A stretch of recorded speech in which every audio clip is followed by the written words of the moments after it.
ہر قسم کی حمد و ثنا اللہ رب العزت و جلال کے لیے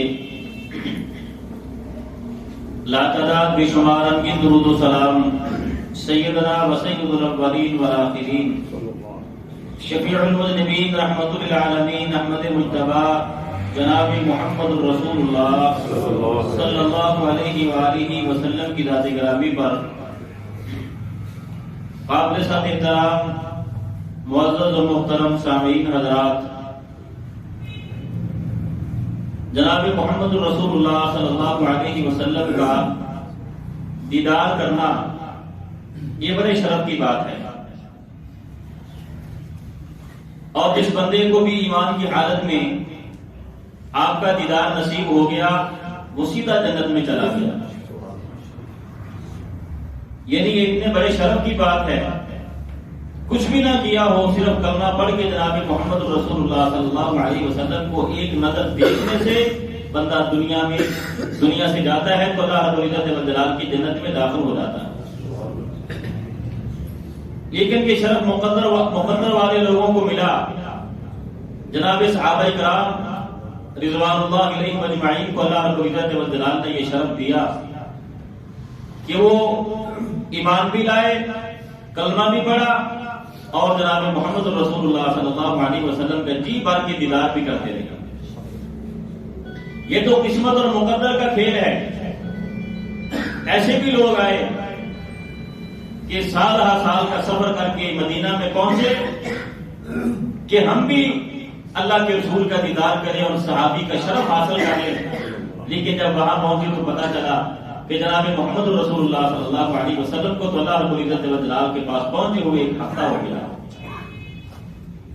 ایک آدمی چلتے چلتے سفر کرتے کرتے جب مدینے میں آیا تو بوڑھا ہو چکا تھا، اس کی کمر ٹیڑھی ہو چکی تھی، اور جب مدینہ میں پہنچا لوگوں سے پوچھا تو لوگوں نے بتایا ابھی ہم جناب محمد رسول اللہ صلی اللہ علیہ وسلم کو دفن کر کے آئے۔ یہ قسمت اور مقدر کی بات ہے، ہمارے لیے تو اب یہ ممکن نہیں ہے۔ جناب محمد رسول اللہ صلی اللہ علیہ وسلم دنیا سے چلے گئے، اب ہم اپنی زندگی میں ایمان کی حالت میں اللہ کے رسول کو نہیں دیکھ سکتے ہیں، یہ ممکن ہی نہیں ہے۔ ایک اور طریقہ ہے ہمارے لیے کہ اللہ رب العزت و جلال خواب میں ہمیں جناب محمد رسول اللہ صلی اللہ علیہ وسلم کی زیارت کروا دے۔ آپ نے فرمایا جس بندے نے خواب میں مجھے دیکھ لیا وہ سمجھے کہ اس نے حقیقتاً مجھے دیکھا ہے، شیطان میری شکل میں کبھی نہیں آ سکتا۔ اور اللہ رب العزت و جلال نے بھی دنیا میں کچھ بشارتیں چھوڑی ہیں، لَهُمُ الْبُشْرَىٰ فِي الْحَيَاةِ الدُّنْيَا، وہ تمہیں دنیا کی زندگی میں کچھ بشارتیں دیتا ہے۔ آپ نے فرمایا کہ نبوت کا سلسلہ تو ختم ہو گیا لیکن مبشرات کا سلسلہ بھی جاری ہے۔ صحابہ کرام نے پوچھا اللہ کے رسول کے مبشرات کیا ہیں؟ فرمایا الرؤیا صادقہ، الرؤیا صادقہ، سچے خواب، نیک خواب۔ فرمایا یہ سلسلہ جاری ہے، قیامت تک جاری رہے گا، نبی کوئی نہیں آئے گا۔ نبوت کا سلسلہ ختم ہو گیا لیکن یہ اچھے خوابوں والا سلسلہ قیامت تک جاری رہے گا۔ یہ بڑے مقدر کی بات ہے کہ اللہ رب العزت و جلال کسی بندے کو خواب میں جناب محمد رسول اللہ صلی اللہ علیہ وسلم کی زیارت کروا دے، آپ کا دیدار کروا دے۔ اور یہ خواب ایک حقیقت ہے۔ ہم جو زندگی گزار رہے ہیں یہ ایک زندگی نہیں ہے، ہم کئی جہانوں سے گزر چکے ہیں اور کئی جہانوں میں ابھی داخل ہونے والے ہیں۔ سب سے پہلا جہان وہ عالم ارواح کا جہان ہے، جہاں اللہ رب العزت و جلال نے ہم سے وعدہ لیا تھا الست بربکم، ہم سب نے کہا تھا قالوا بلی، حالانکہ ہمیں یاد نہیں ہے، ہمیں نہیں پتا ہے، لیکن اللہ نے بتایا ہے تو ہمارا ایمان و یقین ہے کہ ہم نے ایسے کیا ہے، اللہ نے ہم سے وعدہ دیا ہے، ہم نے اللہ کو وعدہ دیا ہے کہ ہم تیرے سوا کبھی کسی کی پوجا نہیں کریں گے۔ اور فرمایا جناب محمد رسول اللہ صلی اللہ علیہ وسلم نے کہ جو روحیں وہاں آپس میں ملی ہیں، فرمایا دنیا میں بھی ان کا تعارف ہوتا ہے، دنیا میں بھی ان کی ملاقات ضرور ہوتی ہے۔ وہ عالم اور وہ جہان بھی ایک حقیقت ہے، اور وہاں سے نکل کر ہم کیسے اللہ رب العزت و جلال نے انتظام کیا کہ میاں بیوی کی شکل میں اللہ رب العزت و جلال نے ہمیں کیسے دنیا میں بھیجا، یہ دنیا کا جہان یہ بھی حقیقت ہے۔ اور اس دنیا کے جہان میں بندہ پھر دو طرح کی زندگی گزارتا ہے، ایک عالم بیداری کی زندگی ہے اور ایک عالم نیند کی زندگی ہے. کبھی بندہ بیدار ہوتا ہے، کبھی سویا ہوتا ہے. بیداری کی زندگی ہمارے سامنے ہے، اس کے احکام اور ہیں، نیند کے احکام کچھ اور ہیں. بندہ نیند میں ہوتا ہے، نیند میں بندے کی روح ایسی سیر کرتی ہے، بندہ کہاں کا کہاں گھوم رہا ہوتا ہے. نیند میں کبھی بندے کو خوشی ملتی ہے، کبھی غم ملتا ہے. کبھی نیند میں بندہ سویا پڑا مسکرانا شروع کر دیتا ہے، کبھی رونا شروع کر دیتا ہے. کبھی بندہ نیند میں کچھ کھا رہا ہوتا ہے، کبھی پی رہا ہوتا ہے. ایک حقیقت ہے. اور اس وقت ہم جہاں کھڑے ہیں یہ ہم برزخ کے کنارے پہ کھڑے ہیں. یہ روح ہماری نکلے گی تو ہم اگلے جہان میں، جس کو برزخ کہا جاتا ہے، اس جہان میں داخل ہو جائے. وہ بھی ایک حقیقت ہے. اصل بات یہ ہے کہ ہمیں برزخ کے بارے میں صحیح بتایا نہیں گیا. ہم سمجھتے ہیں کہ بندے کی روح نکلتی ہے تو بندہ ختم ہو جاتا ہے. اب بندے کا معاملہ ختم ہو گیا، قیامت والے دن اللہ رب العزت والجلال بندے کو اٹھائے گا. یہ بھی ہم سمجھتے ہیں. جو دوسرے لوگ ہیں وہ تو ویسے ہی اس کا انکار کرتے ہیں کہ اللہ دوبارہ بندے کو کیسے اٹھائے گا. جب وہ مٹی میں مل جائے گا، ہڈیاں بوسیدہ ہو جائیں گی، انسان کا جسم ختم ہو جائے گا، تو دوبارہ اس انسان کو کون زندہ کرے گا؟ اللہ رب العزت والجلال نے قرآن مجید میں اتنے دلائل دیے ہیں اور اس بات کا انکار کرنے والوں کا ایسا منہ بند کیا ہے کہ آج تک اللہ رب العزت والجلال کے دلائل کا کوئی جواب نہیں دے سکتا. فرمایا تم کیسی بات کرتے ہو؟ جب تمہارا وجود بھی نہیں تھا، روح بھی نہیں تھی، تو اللہ رب العزت والجلال نے تمہیں وجود بھی دیا، روح بھی دی، دونوں کو ملا کے تمہیں انسان بنایا اور تمہیں زندگی دی. جب تمہارا یہ جسم نہیں تھا تب اللہ رب العزت والجلال نے تمہیں بنا دیا. اب تو جسم باقی ہے، اب جسم تو موجود ہے، اس جسم میں دوبارہ روح ڈال کے دوبارہ زندہ کرنا اللہ رب العزت والجلال کے لیے کیا مشکل ہے؟ ہمارے لیے تو بڑا مشکل ہے، لیکن وہ ان اللہ علی کل شیء قدیر، وہ ہر چیز پر قدرت رکھنے والی ذات ہے، اس کے لیے کیا مشکل ہے؟ جب تمہارا جسم بھی نہیں تھا اس نے تمہیں پیدا کر دیا، اب تو جسم باقی ہے، اس میں روح ڈال کر دوبارہ زندہ کرنا اس کے لیے کیا مشکل ہے؟ وہ بھی ایک حقیقت ہے. ایسے نہیں ہوتا ہے کہ بندہ مرتا ہے تو بس اس کو دفن کر دیا اور معاملہ ختم ہو گیا، اب اس کو قیامت والے دن ہی زندہ کیا جائے گا. نہیں، وہ ایک الگ زندگی ہے. برزخ کا معنی پردے کی زندگی ہے. اللہ رب العزت والجلال نے قرآن مجید میں فرمایا ہے کہ سمندر میں تم سفر کرتے ہو تو ایک ایسا مقام آتا ہے کہ ایک جگہ ایک طرف میٹھا پانی ہے، کڑوا پانی ہے، بینہما برزخ لا یبغیان. فرمایا وہاں ہم نے ایسا پردہ لگایا ہے کہ میٹھے پانی کو کڑوے میں اور کڑوے کو میٹھے میں داخل نہیں ہونے دیتے. برزخ کا معنی پردہ ہوتا ہے، وہ پردے کی زندگی ہے. ہم اس کے بارے میں نہیں جانتے، وہ ہمارے بارے میں نہیں جانتے کہ اب دنیا میں کیا ہو رہا ہے. ہم اس کی نہیں سنتے، وہ ہماری نہیں سنتے ہیں. وہ ایک الگ زندگی ہے، مکمل زندگی ہے، جہان ہے. اللہ رب العزت والجلال بندہ ختم نہیں ہوتا ہے، بندے کو ایک اور زندگی میں داخل کر دیتا ہے. یہ دنیا کی زندگی کا جو ہمارا آخری دن ہوتا ہے، آخرت کی زندگی کا، برزخ کی زندگی کا وہ پہلا دن ہوتا ہے، ایک نئی زندگی کا آغاز ہو جاتا ہے. تو جناب محمد رسول اللہ صلی اللہ علیہ وسلم کی زیارت صحابہ کرام نے کی، ایمان لائے، اللہ کے رسول کو جی بھر کے دیکھا، ایسا شرف حاصل کیا کہ اللہ رب العزت والجلال نے دنیا میں ان لوگوں کو جنت کے سرٹیفکیٹ عطا کر دیا. اب اس کے بعد اب جناب محمد رسول اللہ کا دیدار کرنے کا دوسرا طریقہ یہ ہے کہ اللہ کسی کو خواب میں دیدار کروا دے. یہ بڑے مقدر کی بات ہے، ظاہر مقدر کہ کسی کو خواب میں اللہ کے رسول کا دیدار نصیب ہو جائے. لیکن اگر خواب میں دیدار نصیب نہیں ہوتا ہے تو اس سے اگلا مرحلہ ہے کہ اللہ رب العزت والجلال عالم برزخ میں جناب محمد رسول اللہ صلی اللہ علیہ وسلم کا دیدار کروا. خواب میں دیدار کرنے کے لیے بندے کو محنت کرنی پڑتی ہے.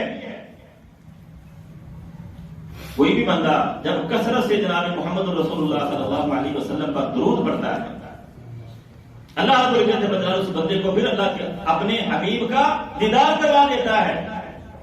جب بندہ اللہ کے رسول کے بارے میں وہ حدیثیں جنہیں شمائل کہا جاتا ہے، جن میں اللہ کے رسول کا حلیہ بیان کیا گیا ہے، آپ کی آنکھیں ایسی تھی، آپ کے کان ایسے تھے، آپ کے رخسار ایسے تھے، آپ کے ہونٹ ایسے تھے، آپ کی پیشانی ایسی تھی، سر ایسا تھا، جس میں اللہ کے رسول کا یہ حلیہ بیان کیا گیا ہے. جو بندہ ان حدیثوں کو پڑھتا ہے، بار بار پڑھتا ہے، اللہ رب العزت والجلال اس بندے کو خواب میں جناب محمد رسول اللہ کا دیدار نصیب فرما دیتے ہیں. حضرت انس کہتے ہیں کہ جب سے اللہ کے رسول دنیا سے گئے ہیں اس وقت سے لے کے آج تک کوئی رات ایسی نہیں گزری ہے جب مجھے جناب محمد رسول اللہ کا خواب میں دیدار نہ ہوا. یہ محبت کی بات ہے، اللہ کے رسول پر درود کی بات ہے. آپ کی باتوں کو یاد کرنے کی بات ہے، دنیا میں آپ کی حدیثوں کو یاد کرنے کی بات ہے، آپ کی سنتوں پر عمل کرنے کی بات ہے۔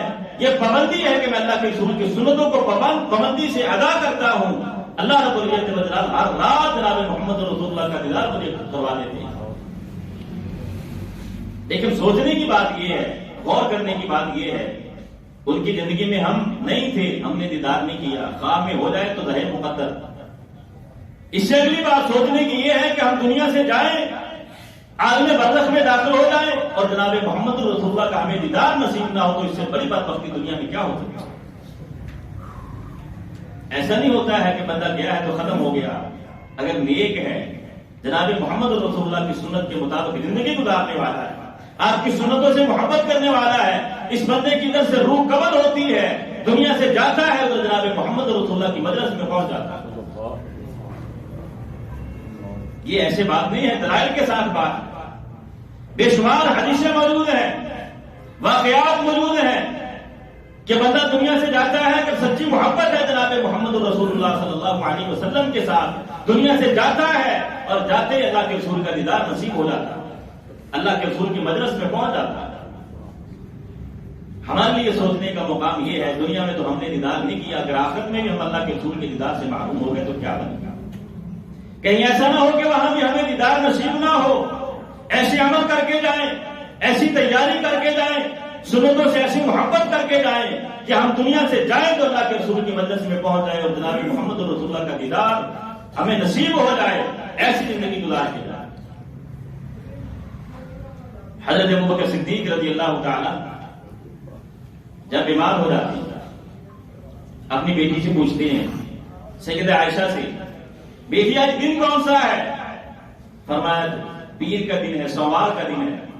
فرمایا یہی وہ دن ہے جب میرا محبوب دنیا سے جدا ہوا تھا، جب ہم سے جدا ہوا تھا۔ اللہ اگر آج کے دن موت آ جائے تو بڑی بات ہے، یہ وہ دن ہے جس دن تیرا حبیب تیرے پاس گیا تھا۔ جناب ابوبکر صدیق رضی اللہ تعالیٰ کیا مقام ہے ابوبکر، اللہ کے رسول کی حدیث بیان کرتے، اگر کوئی حوالہ یاد ہوتا تو وہ بھی بیان کر دیا کرتے۔ ایک دن ممبر پر کھڑے اللہ کے رسول کی ایک حدیث لوگوں کو سنا رہے ہیں، فرمایا لوگوں آج کا دن یہی دن تھا، 1 سال پہلے اللہ کے رسول نے، جب اللہ کے رسول نے ہمیں یہ حدیث سنائی تو اللہ کے رسول رو رہے تھے، ابوبکر بھی رونے لگے، 3 بار ہچکی بن گئی وہ حدیث بیان کرتے کرتے۔ فرمایا 1 سال پہلے ہمارے حبیب نے ہمیں یہ حدیث سنائی تھی، یہی دن تھا، اور اللہ کے رسول جب حدیث بیان کر رہے تھے تو رو رہے تھے، ابوبکر صدیق بھی رونا شروع کر دیتے۔ کیا مقام ہے ابوبکر صدیق کا؟ مجلس لگی ہوئی ہے، صحابہ کرام بیٹھے ہیں، فرمایا لوگوں مجھے تمہاری دنیا میں سے 3 چیزوں سے بڑی محبت ہے۔ سب سے پہلے فرمایا خوشبو کے ساتھ مجھے بڑی محبت ہے، خوشبو مجھے بڑی پسند ہے۔ فرمایا عورت کے ساتھ بڑی محبت ہے، اور فرمایا نماز کے ساتھ مجھے بڑی محبت ہے۔ تمہاری دنیا کی یہ 3 چیزیں فرمایا مجھے بڑی محبوب ہے۔ پھر فرمایا ابوبکر تیری پسند کیا؟ صحابہ کرام کہتے ہم بھی سوچنے لگے، ابوبکر بیان کرے گا تو ہماری بھی باری آئے گی، ہم بھی بیان کریں گے کہ ہماری پسند کیا ہے، لیکن ابوبکر تیری عظمت پہ قربان جائیں۔ حضرت ابوبکر صدیق فرماتے ہیں اللہ کے رسول اگر میری پسند پوچھنی ہے تو میں بتاتا ہوں، سب سے پہلی چیز جو مجھے پسند ہے آپ کا چہرہ ہو، ابوبکر آپ کے چہرے کا دیدار کرتا رہے، بس یہ چیز مجھے سب سے زیادہ پسند ہے۔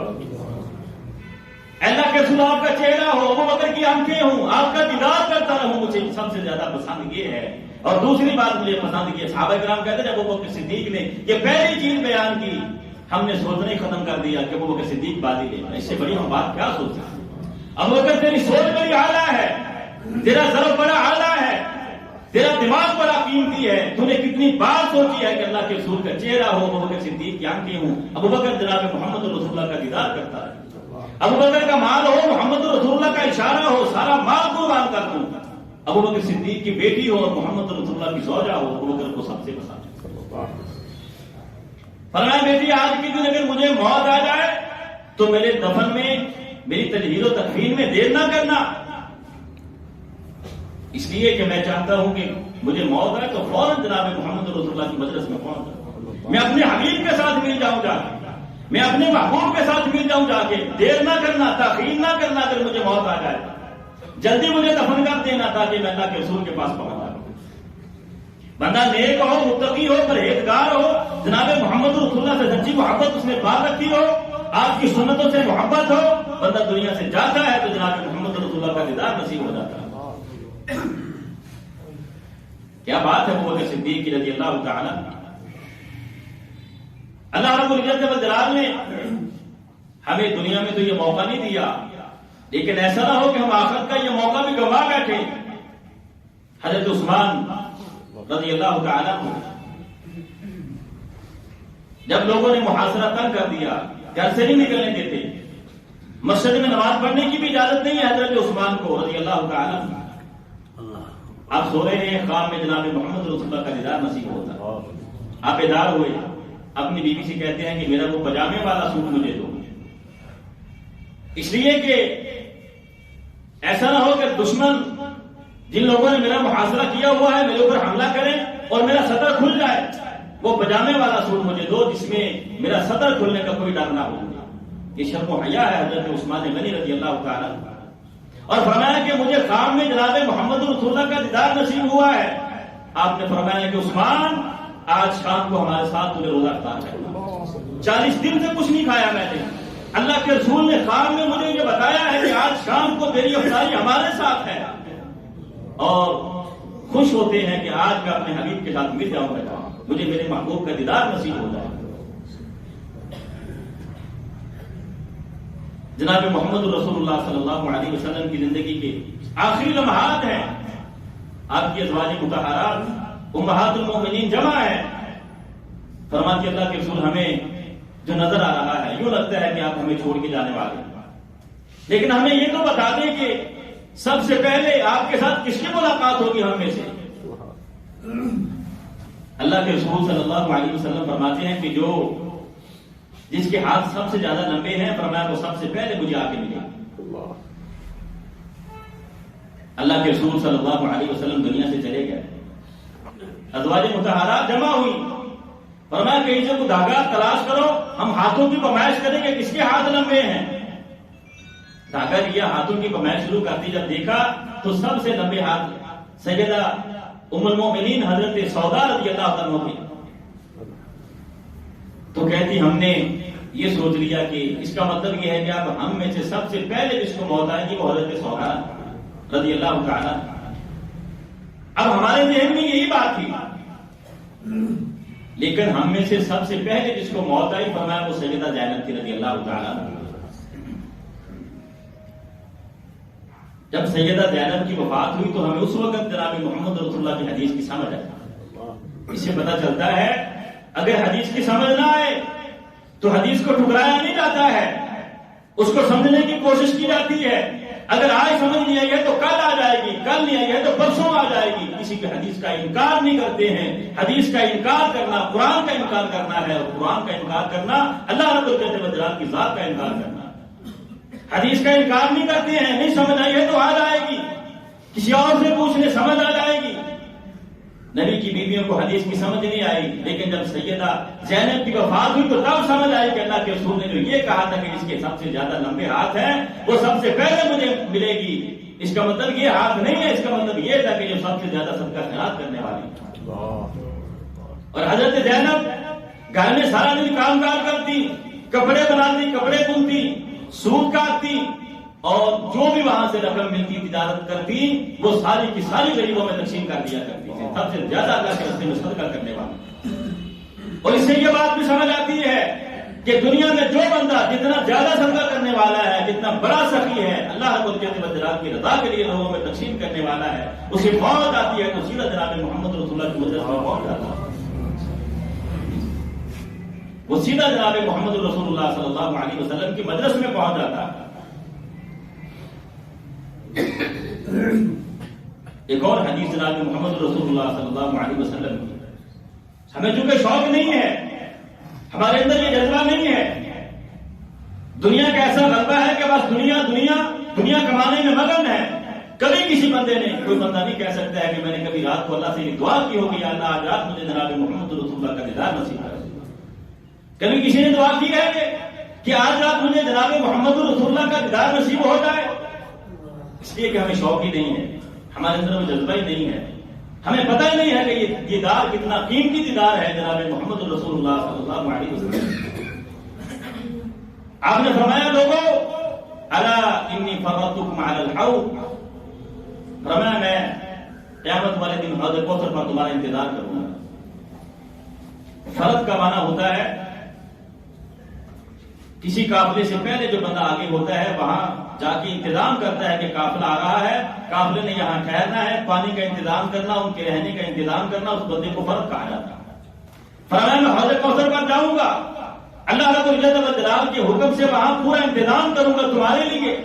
یا اللہ یہاں آپ خورے تھوڑے ہیں، میری امت زیادہ ہے، آپ خورے اور چاہیں گے، وہاں پیالے گلاس اور آپ خورے، میں فرمایا تمہارا پورا انتظام کروں گا۔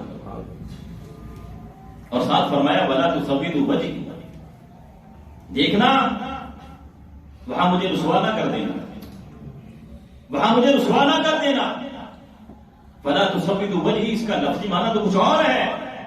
اللہ کے رسول نے اتنے سخت الفاظ بولے ہیں، اگر ہمیں یہ الفاظ سمجھ آ جائے تو اللہ کی قسم کبھی جناب محمد رسول اللہ کی نافرمانی نہ کریں۔ فرمایا دیکھنا مجھے رسوا نہ کر دینا۔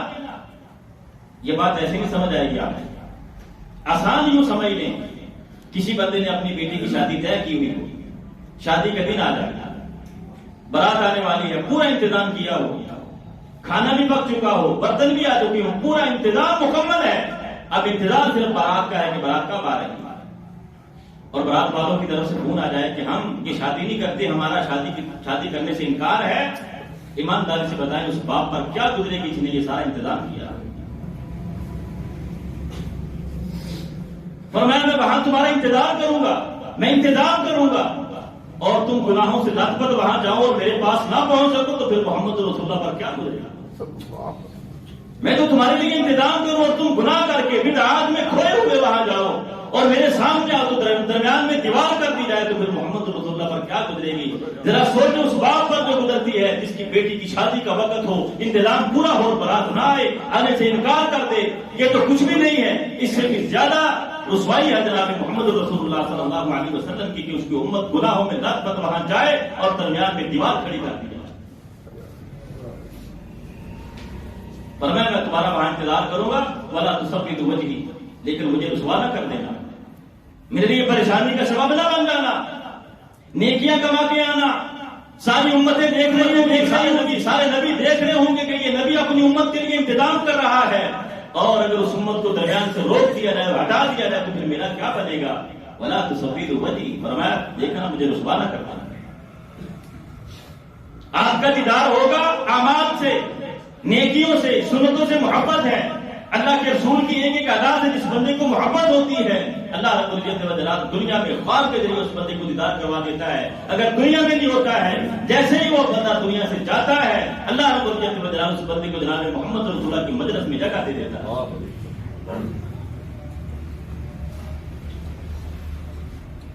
یہ دیدار ایسا قیمتی ہے، ہمیں تو شوق ہی نہیں ہے۔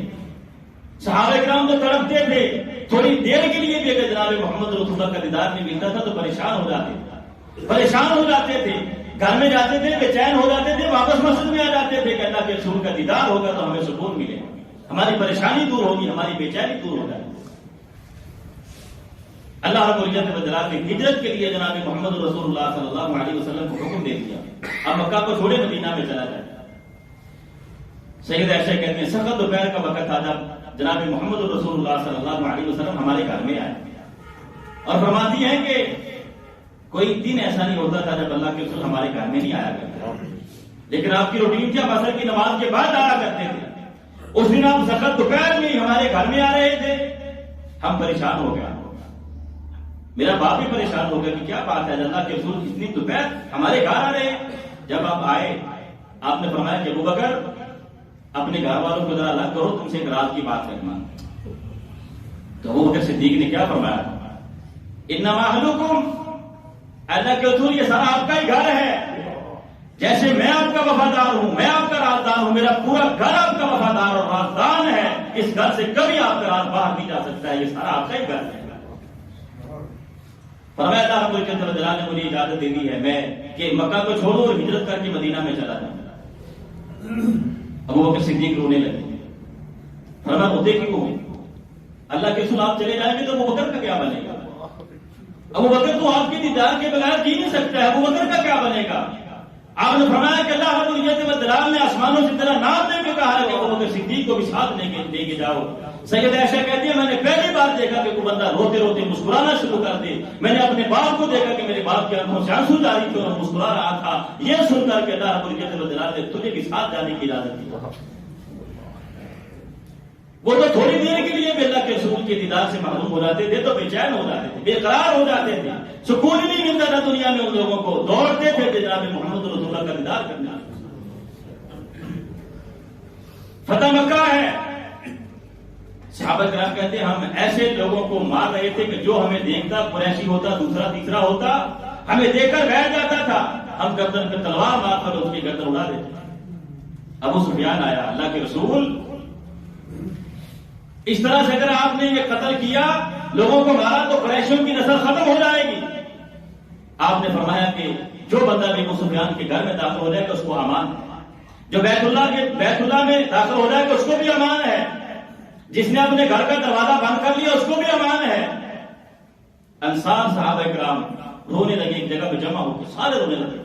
اس کا مطلب یہ ہے کہ اللہ کے رسول کو اللہ نے یہ شہر دے دیا ہے, اب اللہ کے رسول ہمارے ساتھ واپس نہیں جائیں گے, اب اسی شہر میں رہیں گے. کسی نے بتایا اللہ کے رسول انصار رو رہے ہیں کہ اللہ کے رسول اب ہمارے ساتھ مدینے میں نہیں جائیں گے, مکہ میں رہیں گے. آپ آئے انصار کے پاس, ورنہ مجھے یہ بات پہنچی ہے.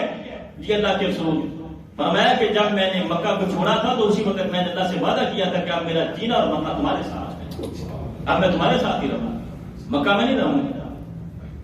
وہاں سے پھر حنین میں پہنچے ہیں, اللہ رب العزت و جلال نے فتح دی, مسلمانوں کو بہت مال ملا.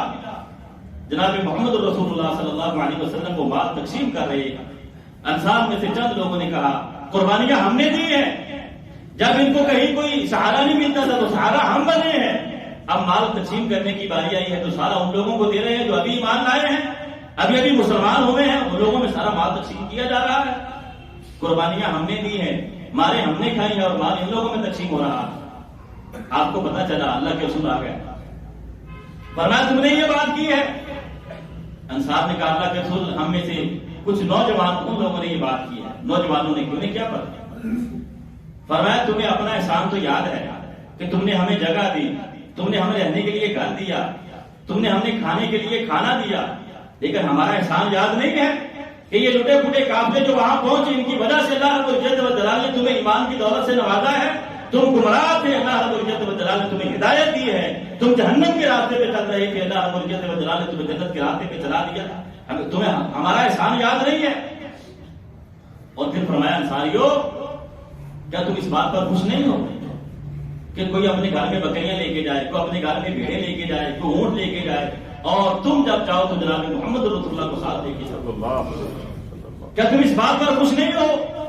انصار جب جباں ہو کے کہتے ہیں اللہ کے رسول ہمیں دنیا کا مال نہیں چاہیے, ہمیں بھیڑ بکریاں نہیں چاہیے, ہمیں جناب محمد رسول اللہ صلی اللہ علیہ وسلم چاہیے, ہمیں اللہ کا حبیب چاہیے, ہمیں اللہ کا رسول چاہیے, ہمیں دنیا کا مال نہیں چاہیے. جناب محمد رسول اللہ صلی اللہ علیہ وسلم کی زندگی کے آخری لمحات, آپ کی بیٹی حضرت فاطمہ رضی اللہ عنہا آئی اور آ کے کہتی ہے کہ میرے باپ کو کتنی تکلیف ہے. آپ نے فرمایا آج کے بعد میرے باپ کی ساری تکلیف ختم ہو جائے گی. سیدہ رونے لگی. اللہ کے رسول نے قریب کر کے کان میں فرمایا کہ ابھی تیرا باپ دنیا چھوڑ کے چلا جائے گا, ساری تکلیفیں ختم ہو جائے گی. سیدہ فاطمہ رونے لگی. یہ رونا اس لیے نہیں تھا کہ جناب محمد رسول اللہ صلی اللہ علیہ وسلم دنیا چھوڑ کے جا رہے ہیں, آپ پر موت آنے والی, اس لیے نہیں رو رہی تھی. رونا اس بات پر تھا کہ آج کے بعد میں اپنے باپ کے دیدار سے محروم ہو جاؤں گی. محدثین نے یہی معنی کیا ہے, اس لیے کہ اس سے جو اگلی بات ہے وہ بتاتی ہے اگر موت پر رونا ہوتا تو بندہ سب سے زیادہ اپنی موت کے بارے میں سن کے روتا ہے کہ مجھے موت آنے والی, اور سیدہ نے جب اپنی موت کے بارے میں سنا تو مسکرا دی. اس سے پتا چلتا ہے کہ یہ موت پر رونا نہیں تھا, یہ رونا اس بات پر تھا کہ آج کے بعد مجھے یہ خوبصورت چہرہ میرے باپ کا نظر نہیں آئے گا, میرا باپ مجھ سے دور ہو رہا, یہ دیدار مجھے نصیب نہیں ہوگا. اس لیے کہ اللہ کے رسول کو بھی بڑی محبت تھی سیدہ فاطمہ سے, اور سیدہ فاطمہ کو بھی بڑی محبت تھی جناب محمد رسول اللہ صلی اللہ علیہ وسلم. ابھی بڑی چھوٹی عمر تھی جب اللہ رب العزت و جلال نے والدہ کو بلا لیا, 3 بہنیں تھیں وہ بھی فوت ہو چکی ہیں، اب اکیلی ہیں اور کوئی بھائی بھی نہیں ہے. جب آتی تو جناب محمد رسول اللہ صلی اللہ علیہ وسلم کھڑے ہو کر دور جا کر سیدہ فاطمہ کا استقبال کیا کرتے ہیں، اور جب بھی آتی اللہ کے رسول سیدہ فاطمہ کا پیشانی سے بوسہ دیا کرتے تھے. یہ بھی سبق ہمیں ملتا ہے.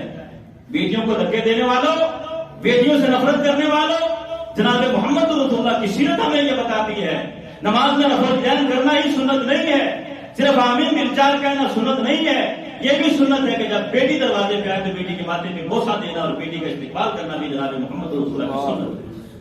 اور سیدہ فاطمہ اللہ کے رسول کا ہاتھ پکڑ کر چوما کرتی، آپ پیشانی چومتے وہ ہاتھ چوما کرتی. اللہ کے رسول نے دوبارہ سیدہ فاطمہ کو قریب کیا تو فرمایا کہ بیٹی رونا پریشان نہ ہو، میرے اہل بیت میں سے سب سے پہلے جو میرے ساتھ آ کے ملاقات کرے گا وہ تو ہوگی.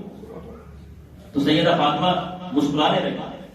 سیدہ عائشہ نے پوچھا فاطمہ اللہ کے رسول نے کیا کہا؟ فرمایا یہ میری اور میرے باپ کی رات کی بات ہے، کیوں بتاؤں؟ جب اللہ کے رسول دنیا سے چلے گئے تو پھر سیدہ عائشہ نے پوچھا فاطمہ اللہ کے رسول نے کیا کہا تھا؟ اب تو وہ رات ختم ہو گیا، اللہ کے رسول چلے گئے. فرمایا جناب محمد رسول اللہ صلی اللہ علیہ وسلم نے پہلے مجھے اپنی موت کے بارے میں خبر دی تو میرا رونا آ گیا، اور دوسری خبر مجھے یہ دی کہ سب سے پہلے میرے اہل بیت میں سے تجھے موت آئے گی اور تو میرے پاس آئے گی اور تیری میرے ساتھ ملاقات ہوگی. تو میں مسکرانے لگا. اور کہتے ہیں سیدہ فاطمہ جب اللہ کے رسول نے موت کی خبر دی اس دن مسکرائی ہے، اور اپنی موت تک دوبارہ کسی عورت نے بھی سیدہ فاطمہ کو مسکراتے نہیں دیکھا. فرمایا تو سب سے پہلے میرے ساتھ آ کے ملے گی. تو جو بندہ بھی نیک اعمال کرتا ہے، کثرت سے جناب محمد رسول اللہ پر درود پڑھتا ہے، آپ کے شمائل کی حدیثوں کو یاد کرتا ہے، آپ کی مجلس میں بیٹھنے کی کوشش کرتا ہے. حدیث کی مجلس جناب محمد رسول اللہ کی مجلس ہوتی ہے، وہاں کوئی اپنی بات نہیں کرتا ہے، ساری باتیں جناب محمد رسول اللہ صلی اللہ علیہ وسلم کی باتیں کی جاتی ہے. جو آپ کی مجلس میں آ کے بیٹھتا ہے وہ اس بندے کو اللہ رب العزت والجلال دنیا میں بھی یہ شرف دیتا ہے کہ خواب کے ذریعے جناب محمد رسول اللہ کا دیدار نصیب کر دیتا ہے. اگر دنیا میں نہیں ملتا ہے، جیسے وہ بندہ دنیا سے جاتا ہے اسے موت آتی ہے، سیدھا جناب محمد رسول اللہ کی مجلس میں پہنچ جاتا ہے، آپ کا دیدار نصیب ہو جاتا ہے. اللہ رب العزت والجلال ہمیں توفیق دے کہ ہم ایسے اعمال کریں، دنیا سے جائیں تو جناب محمد رسول اللہ صلی اللہ علیہ وسلم کی مجلس میں پہنچ جائیں. اللہ رب العزت والجلال ہمیں توفیق دے ہم ایسے اعمال کریں کہ اللہ کے رسول حوض کوثر پر ہمارا انتظار کریں تو ہم جناب محمد رسول اللہ صلی اللہ علیہ وسلم کے لیے رسوائی کا سبب نہ بنے، بلکہ آپ کے مہمان بن کر آپ کے ہاتھوں حوض کوثر ہم پینے کے شرف حاصل کرنے والے بن جائیں. اللہ رب العزت والجلال ہمیں عمل کی توفیق عطا فرمائے. وما توفیقی الا باللہ علیہ توکلت و الیہ.